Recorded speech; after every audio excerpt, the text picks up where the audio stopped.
Hello friend, welcome to my channel. আমি doctor Chandrakant. আজকে আপনাদের ক্রিয়েটিনিন যদি বেড়ে যায় তাহলে কী উপায়ে কী পদ্ধতিতে ক্রিয়েটিনকে কমানো যাবে, ক্রিয়েটিনের মান স্বাভাবিক করা যাবে, আজকে সে বিষয়ে আলোচনা করব।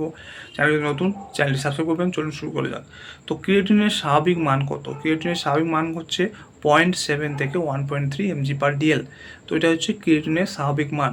এবার ক্রিয়েটিন যদি এর থেকে বেশি হয়ে যায় 1.3 বা এর থেকে বেশি হয়ে যায়, তাহলে এটাকে কমানোর জন্য কী পদ্ধতি অবলম্বন করতে হবে?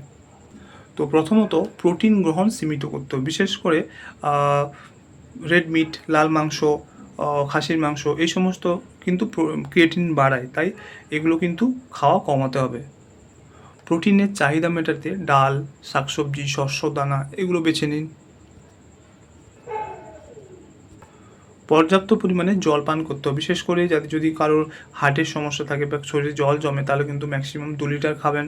এবং যারা নর্মাল স্বাভাবিক ব্যক্তি তাদের জন্য 3 থেকে 4 লিটার ডেইলি জল পান করা উচিত। তো ক্রিয়েটিনের মান স্বাভাবিক রাখতে আপনাদের লবণ বা সোডিয়ামের মান কমাতে হবে। লবণ জাতীয় খাবার, সোডিয়াম জাতীয় খাবার কম খেতে হবে। বিশেষ করে প্রক্রিয়াজাত খাবার, ফাস্ট ফুড এগুলো কম খেতে হবে।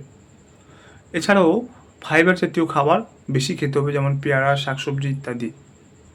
ধূমপান এবং মদ্যপান বিরত থাকতে হবে, বন্ধ করতে হবে এবং হালকা এক্সারসাইজ করতে হবে। আদা খেতে পারেন, আদার ব্যবহার করতে পারেন। গবেষণায় দেখা গেছে আদা কিন্তু ক্রিয়েটিন কমাতে সাহায্য করে।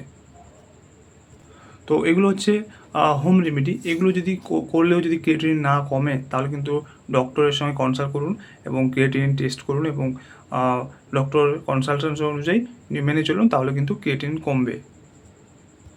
তো আজকের ভিডিও এই পর্যন্ত। চ্যানেল নতুন, চ্যানেল সাবস্ক্রাইব করবেন, ভিডিও লাইক করবেন। Thank you for watching.